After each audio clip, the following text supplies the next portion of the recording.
सरकारी मास्टर गुरुजी के दिमाग में आइस कि आज अपने स्टाफ का सारे मास्टरन का हमें चाय पिलाओ चाहिए, वो अपने घरे अपने पत्नी के हाथ का सारे स्टाफ का लेके आए, घरे पहुँचे, घरे गए, पत्नी से कहें कि सबके लिए चाय बनाए दा।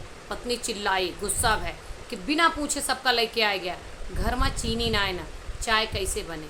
कहें वो टेंशन तू छोड़ दा, तू सिर्फ चाय बनावा, वो हमारे टेंशन आ वो का हम मैनेज करब। पत्नी चाय बनाई, गुरुजी चाय लेके आए, मास्टर साहब सब मास्टरन का दें, पूरे स्टाफ का दें।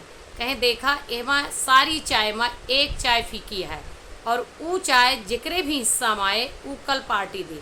पूरा स्टाफ चुपचाप सारी चाय पी लिहिस, पूरा स्टाफ चूँ तक ना किहिस।